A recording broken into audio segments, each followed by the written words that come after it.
Do you have friends I from don't have long friends time? that used to be I.C.P. So that's the thing is like when I started writing this book, you know, there was like younger people that actually, grew up with I.C.P. and I don't really, it was kind of like after my time. So that's why I had so much more of an interest with it. I think that like younger people than me actually are more familiar with Juggalos. With me, it was just like, what the hell is this? The band was around, but they were just kind of like, I kind of thought just faded into obscurity. I kind of remember them, whatever.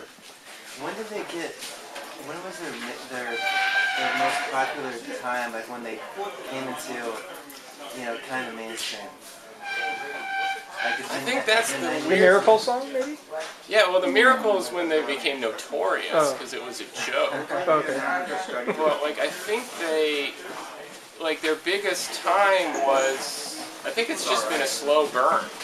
Because I remember when they were coming up, and I liked more wicked shit, you might say, if not the wicked shit. Like, I was like, oh yeah, Evil Clown Rappers, I remember them in the 90s, like 93 or something, or 94, and then like, just thought they faded out like Marilyn Manson or something. But instead, I compare them to Marilyn Manson in the book, like, because they grew steam in the underground, whereas Marilyn Manson just was... And they had like their own record label and stuff, right?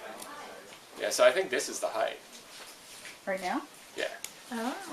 Yeah, it's been a slow build for a long time. Do you remember any, other language at all? Remember anything off the top of your head, like some things they say? Like, you said they have different language, you know what I mean? They say, they chant a lot of three-word chants. Magic, ninja, what? And usually it's a call and response. You get the same back.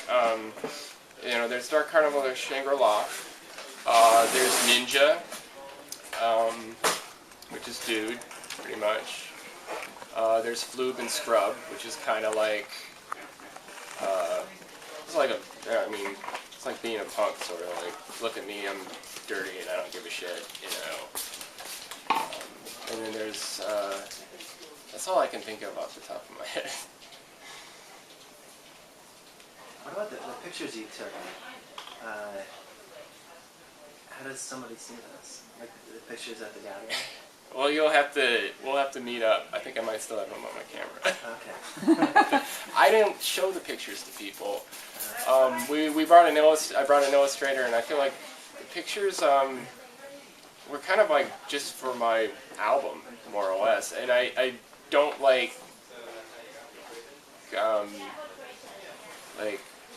they're not good pictures, and they're not, so they're just like us. We're in every picture.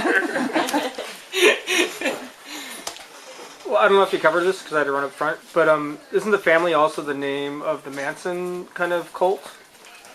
Don't they share the same name, I think? There's the like the Black Flag, maybe the Black Flag kind of LA punk thing calls themselves a family. I think the family is also used as another name someplace else. So. There's definitely the Manson family, right? Yeah. Yeah. This is definitely making me not... I felt like the need to go to Rainbow Gathering until I heard your thing. That's right, there's a Rainbow family too. Yeah, there's like quite a few people that use that. They really are a family to each other, though. They really take care of each other. It gets a little weird, because if you want to be around a bunch of... If you want to go to the gathering and say I.C.P. sucks, you might have to deal with the gathering. But also, if you want to go there and, grope women, you're going to have to deal with the family. So it's sort of like, there's some good and bad to it. And also, you said there's, terms for poser, I.C.P. Do people have to prove themselves before they get to be, Juggalo, that's a funny thing, because they're sort of Juggalos are, they're like anybody else. I'm sure, people are insecure, and they'll be like, oh, that guy's a Juggalo, or a Jeffalo, but, I think that's kind of interchangeable, and probably happens more to younger lows. Okay. I don't think there's anything, I think you have to prove to yourself in some way, but just like any kind of, countercultural thing, Do they freestyle much, or they just, pretty much just listen to I.C.P.? Yeah, there were lots of rappers, lots of kind of like Facebook style rappers, lots of them. MySpace, like iRap, type of, like there's all these kind of like hack rappers in the larger rap too. It's kind of like that. There's a lot of them, a lot of performances, a lot of just like in people's own camps. They're very similar I.C.P. in the rapping, like where they make up, similar beats, like similar everything. Wicked shit or horrorcore, and wicked shit is closer tied to Juggalos, and horrorcore is larger. And horrorcore, like Cool Keith claims to have invented horrorcore. So it's that's a more encompassing, but they have the same themes of like darkness and violence. Not like gangsta violence, but just like hacking people up or,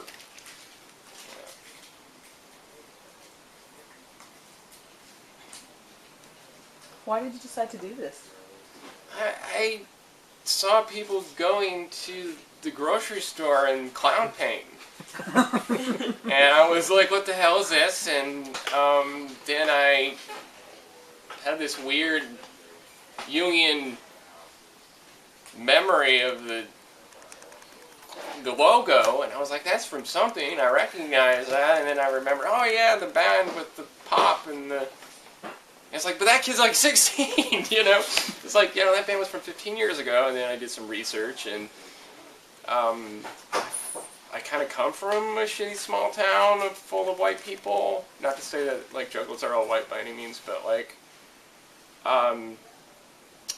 they're the target market, and I was like, I knew what was going on. I was like, this is happening for this reason, and I felt like they needed a fair shake.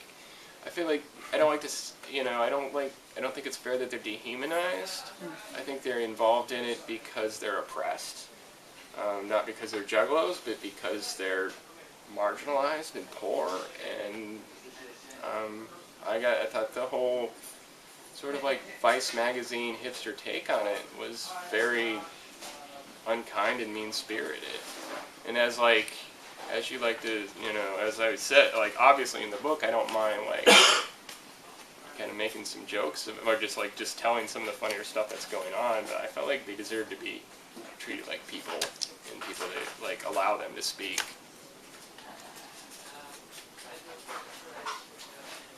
Did you feel like you had to dress a certain way when you went there? Yeah.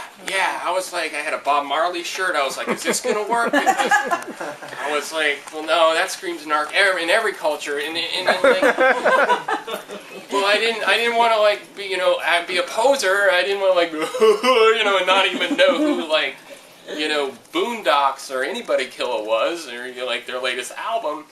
So I was just like, I put on a shirt that says Kentucky, and that's where I met my buddy Kentucky, because his name was Kentucky and he wasn't from Kentucky, and he's like, are you from Kentucky? Because I'm not, I'm Kentucky. And then we became buddies. Like shirts, stuff like that. I got a lot of pressure to wear the right thing, like what wasn't going to get my ass kicked, and I honestly think I could have worn anything, but it's important for Juggalos to have hatchet gear on at all times. So if they don't have, you aren't going to be judged, but like, I would say 98% of them are wearing it. Because if they don't have shirts or a jersey or whatever, they're going to have a tattoo. So something with the hatchet guy on it? The hatchet guy, yeah. What did you wear? Like I said, I wore a shirt that said Kentucky, and I thought that was innocuous. And then I wore like an Appalachian Terror Unit shirt, because I thought, well, it looks kind of like, well, they don't know what the hell it is, but I felt like I kind of didn't wear the Bob Marley shirt. I didn't wear the Bob Marley shirt, it's stuff like that. I wore kind of like stuff that just, it kind of was like went as myself in a way, but also wore stuff that kind of like would either confuse them or else, make them just like something they would wear. Like they wear normal street clothes. They just wear lots of hatchet gear too. Everything really big. I made sure it was all big old hip hop sized shirts.